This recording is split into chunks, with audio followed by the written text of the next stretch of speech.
If everything is falling apart, why bother making art? This is the question that I've been asking this week.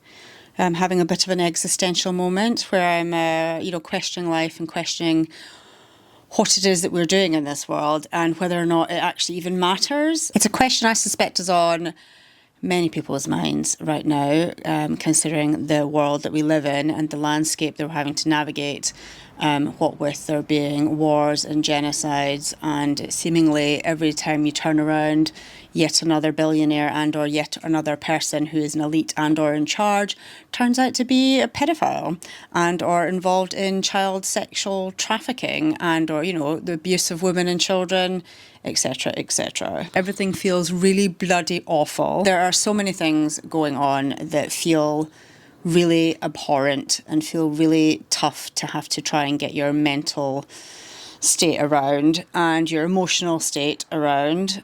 Here comes a cat. There's a cat tail. Oh, look. Cats don't care. I am finding it quite tough to look after my mental state and to look after my emotional state and to find ways in which to not ignore the news, but to distance myself from it a little bit. Certainly, I'm trying to distance myself from being on social media quite as much because it feels like our brains and our hearts are bombarded by bad news constantly, and it's not good for anyone to be in that kind of state of heightened trauma, heightened triggering, heightened disbelief at what is going on. She's coming back. Here comes the tail. Yet again. Oh my goodness. You all right? You all right, Smooshy? It's okay. I'm okay. At least cats are comforting, that's for sure. What do we do without them? But amongst all of this despair and mental anguish, I am leaning into making art and consuming art and looking at art and going to art exhibitions and watching artists online make things and talk about their art and reading books and watching films and doing all of the things that we are supposed to do as human beings, which is to appreciate creativity and to appreciate the fact that we can create things and make beautiful things and tell stories and enjoy what it means to be a human being and to not give in to the despair. The key thing for me is a reminder that we need to be making art, that we need to be being creative, that we need to appreciate artists and people who are creative and who make things and who tell stories and who produce beautiful things, so that we as human beings can be reminded that we are connected to each other through story, that we're connected to each other through creativity, that we can absorb beautiful things in terms of watching films, reading books, looking at art, making art.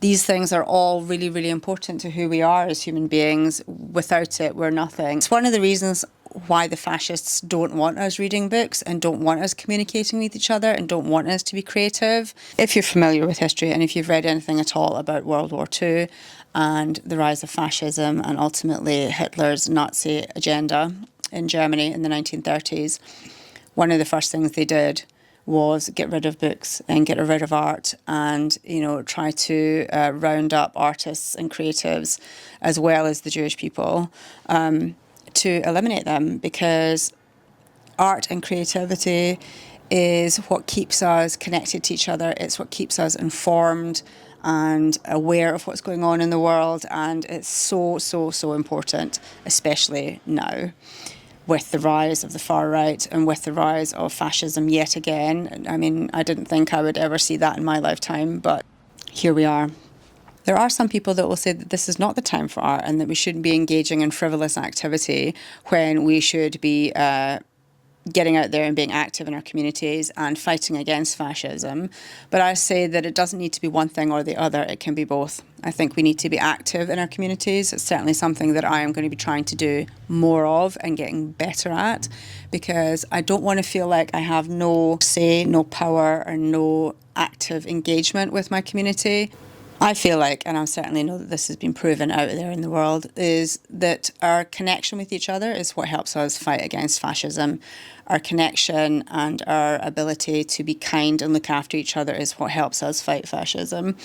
We have to fight it because A world where it prevails is not a world that we want to live in. It will diminish us, it will kill our spirit, and it is not good for those of us who don't happen to be extremely privileged in this world. I don't want to live in a fascist world. I don't know about you, but it's not a good thing for us as human beings to be in that kind of environment. It does not serve us well. It does not serve the planet well. It's not a kind or compassionate or hopeful way of living.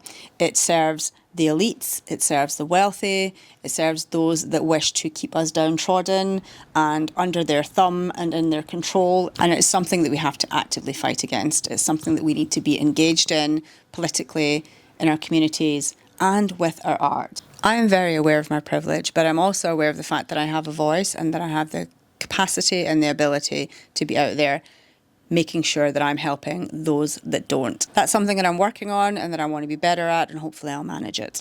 In the meantime, however, I want to remind all of you that are creative and that are making art, and for those of you even that aren't making art or being creative, you do have a voice, you do have the capacity and the ability to be out there and to be fighting for a better world for all of us.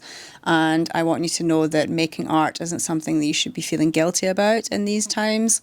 It's important, it's essential. We have to keep connecting to our creativity. We have to keep connecting to each other and looking after each other and trying to make this world a better place. Does that sound extremely kumbaya? Probably. Do I care that it sounds kumbaya? Absolutely not.